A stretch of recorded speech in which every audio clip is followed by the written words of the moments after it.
Hello everyone and welcome back to Bacon. Also welcome back to Cinderella Phenomenon, Fritz's Route Chapter 5.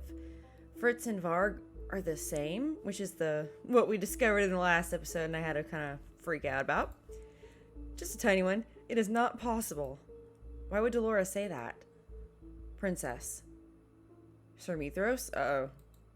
Where did he come from? And how does he know who I am? Did Alcaster tell him? And Sir Mithros believed him? Let's just say your safety is a requirement for something he wants from someone. Could it be that Sir Mithros is the someone Varg was referring to? Thank goodness you're alright. How do you know where I was? I am so sorry for my lack of foresight, Princess. None of this should have happened. He almost looks cute right there. Almost. And unfortunately for him, I know what a gigantic dirtball he is. I will serve you properly from now on, with complete honesty, unlike those within the margin. You shouldn't have left the Leverton home. It is too dangerous for you. Sir Mithros has not seen me since I have been cursed. So why is he talking to me as if he knows who I am? Not only that, but he knows I left the Leverton home. So you remember that I am the crown princess, Sir Mithros.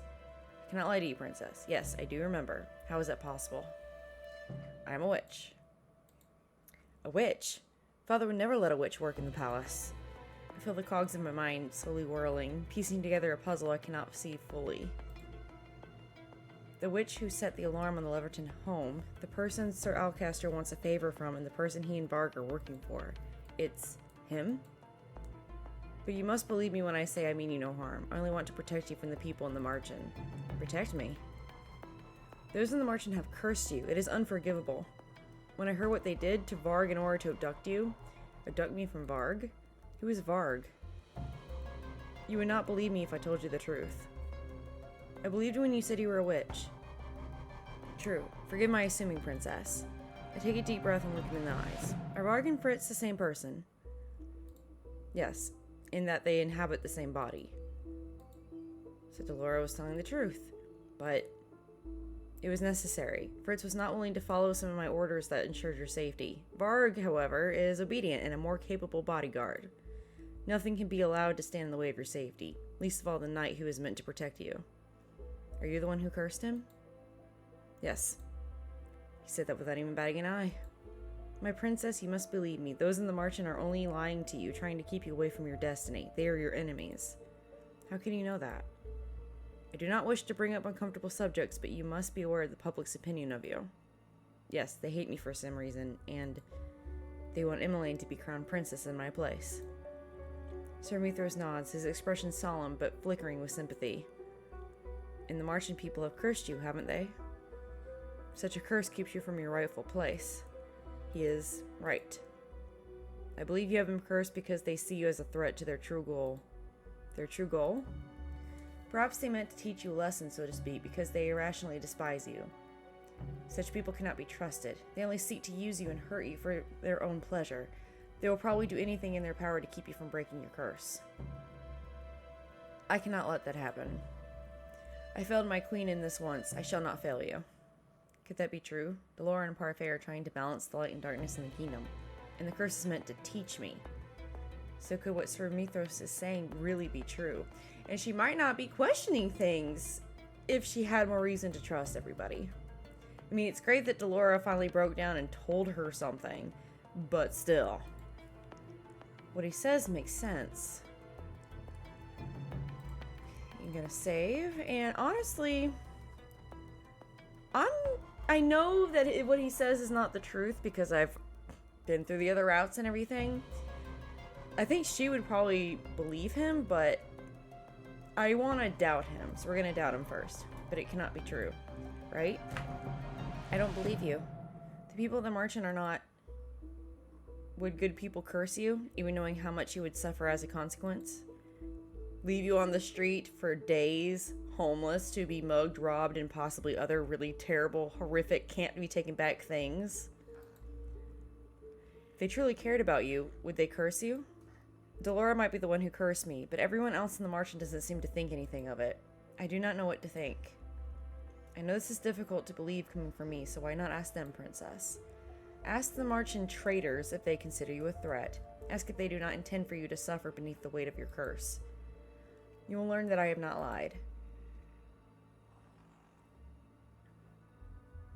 I go back to the marching with dark thoughts swirling through my head. There you are. We were worried about you. All I've been doing is trying to get answers from Delora. Why is it more difficult this time? Lucette, are you okay? Where is Parfait? Rumpel and Waltz are seeing to her. The others are all in bed. Is something wrong? What do I say? How can I possibly ask them? My throat is closing up. Did you know what would happen after you cursed me? Did you intend for me to suffer? Lucette, did she? Could Sir Mithras have been right? Anger rises up within me. Do you know how it felt to sleep out in the cold without shoes, without food, not knowing if I would ever have a roof over my head again? Do you know what it was like for my own father to look at me and not see me as his daughter? I advance on Delora and she shrinks back, pointedly looking away from me. You knew all of that was going to happen and still you cursed me. And you call yourself good? Princess, how could you? Lucette, I have my reasons, very important reasons.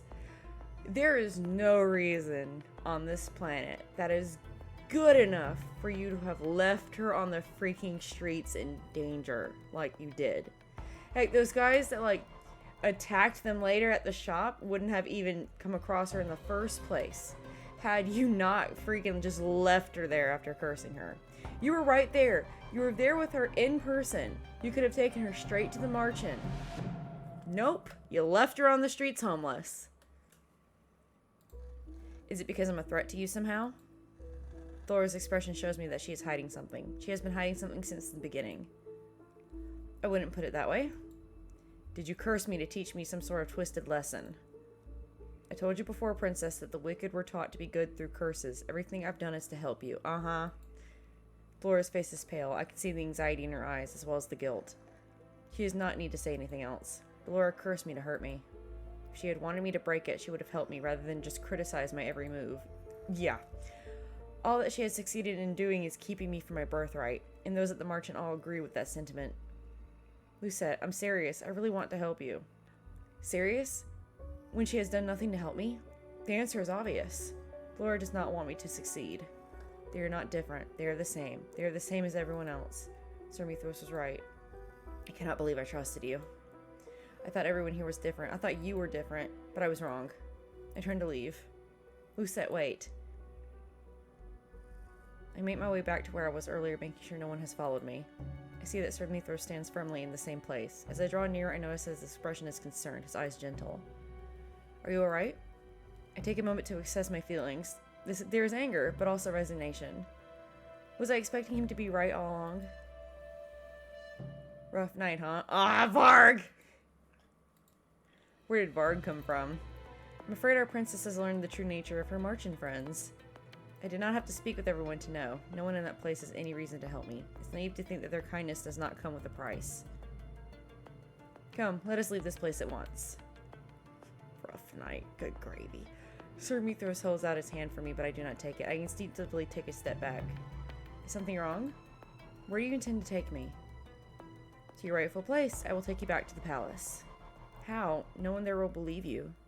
And you knew who I was right from the beginning. Why did you not take me back to the palace earlier?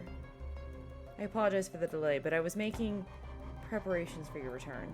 Preparations? You will find out soon enough. Can I really trust Sir Mithras?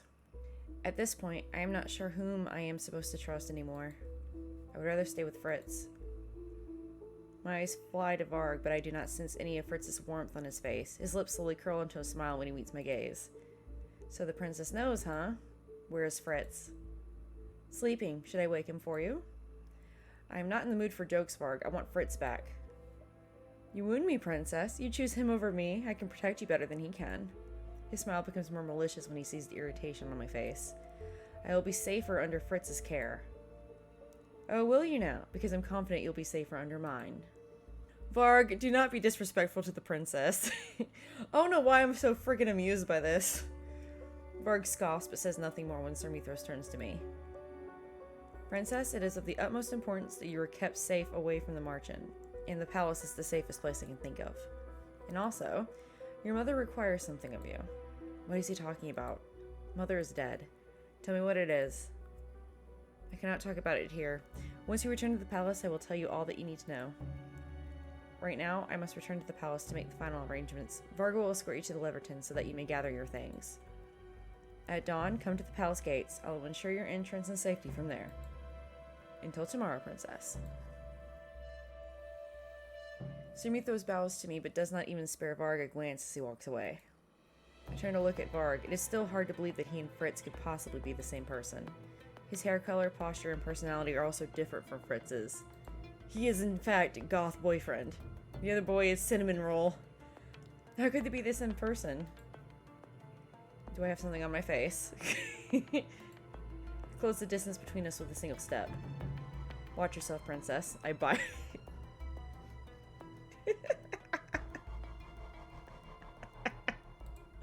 You do not. Excuse you?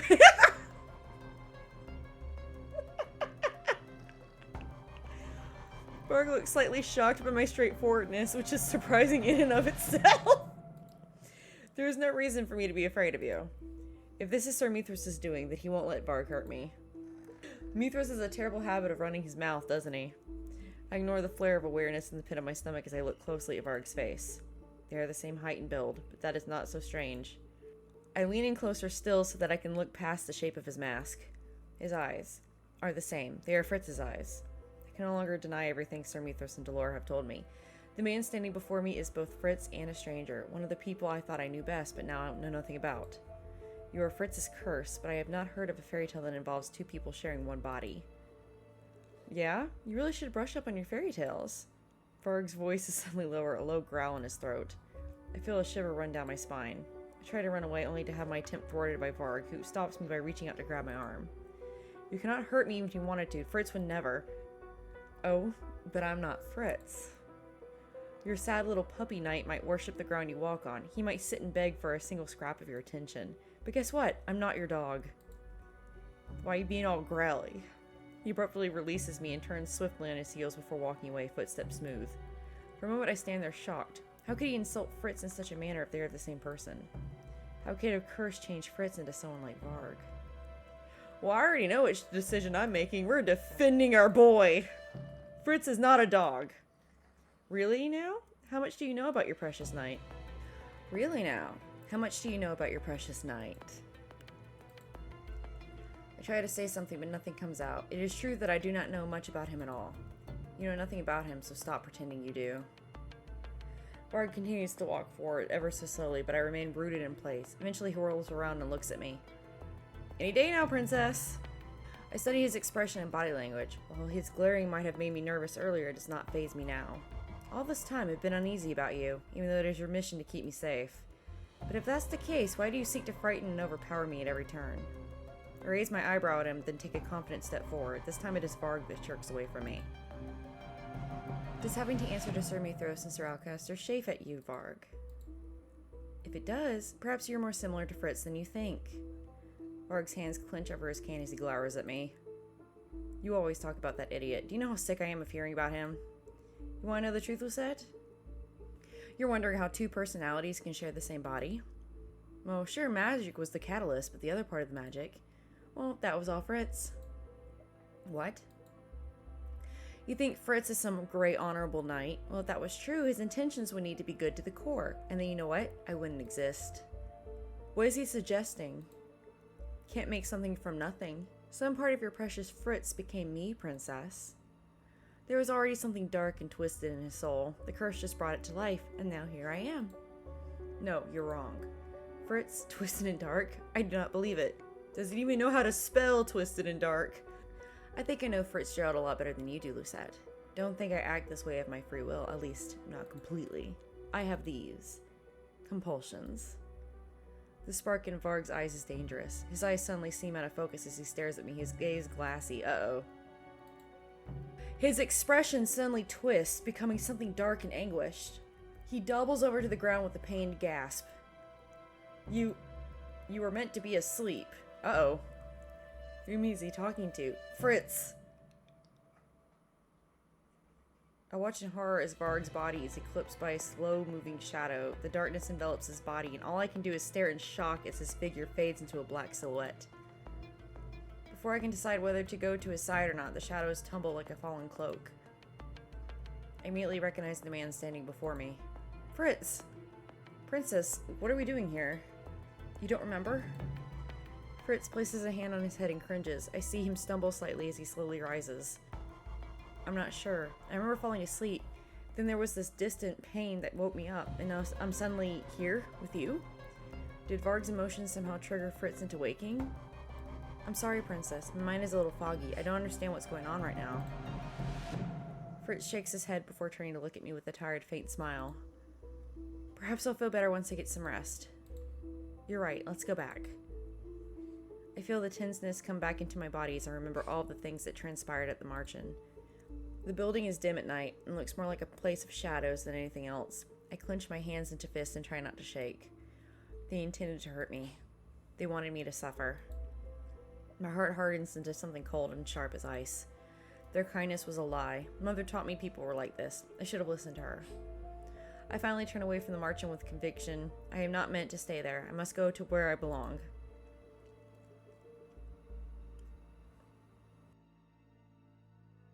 Okay, as we get into this memory, I'm going to go ahead and stop things here. Thank you guys so much for joining me. I am Bacon, and this so far has been Cinderella Phenomenon, Fritz's Route. If you like the video, feel free to like the video. If you like me, feel free to like, share, subscribe, comment, all that lovely stuff. And I will see you guys next time. Bye-bye.